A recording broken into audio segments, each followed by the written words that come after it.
There's nobody I met when I was in Jerusalem and in Tel Aviv in February, nobody, including my left-wing Tel Aviv friends, who still believes in a, quote, two-state solution.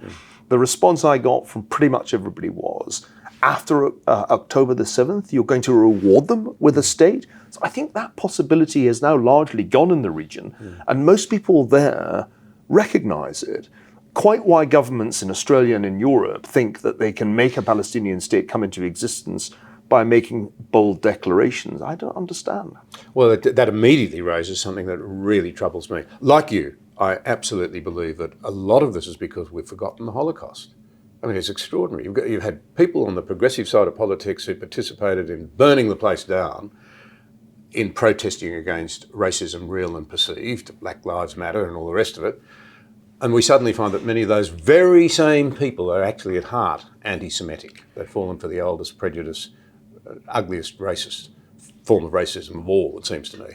It's been a very shocking thing for many people. Not so surprising to those of us who were living on university premises. One could see this toxic brew coming some time ago.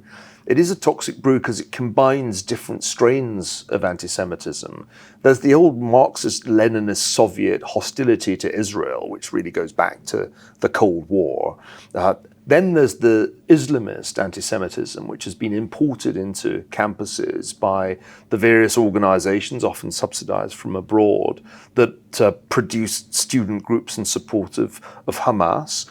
And then there's just the old nasty bigotry that originated in the 19th century, if not earlier, and is still around and seldom far from the surface, especially amongst groups that protest their progressive bona fides. And this was a very toxic brew, but for most people it was invisible until October 7th.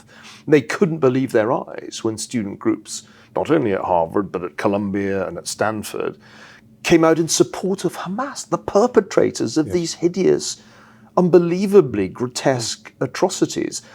That was a shocker, and it was, I think, a reminder to all of us of just how insidious anti-Semitism is, that it can morph, mutate, shapeshift, and turn up, of all places, on the far left. And then you're told by people on the far left, oh no, you're the fascists, and Israel is committing genocide. This is a really strange, topsy-turvy world in which people on the far left accuse Israel of genocide, when in fact the genocidal attack came from Hamas. And what Israel has done is to try to retaliate with the maximum attention to minimizing civilian casualties. It's very hard in Gaza. Anybody who's been there knows that Hamas inhabited tunnels underneath Gaza and used the Palestinian civilians as human shields. But if you compare the Israeli operation in Gaza with any similar military undertaking, actually the striking thing is the relatively low number of civilian casualties there have been.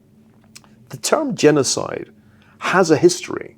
It emerged from the Holocaust when Raphael Lemkin coined it and persuaded the new United Nations to make it a part of our system of international law. So to start using that term as a stick with which to beat Israel after attacks like those of October the 7th last year is completely bizarre to me and ought not to stand up to any slight scrutiny.